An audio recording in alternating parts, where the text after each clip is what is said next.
Whatnot Randomizer. In this video, I will show you how to use it step by step, so make sure to like and subscribe.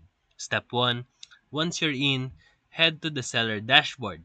The randomizer tool is only available to sellers, so make sure that you have been approved to sell on the platform. Step 2. Start setting up a live stream as usual. Once you are in the stream dashboard, locate the giveaway or randomizer option in the side panel. This is where you can engage your audience with random selections during live events. Step 3. Click the randomizer tool.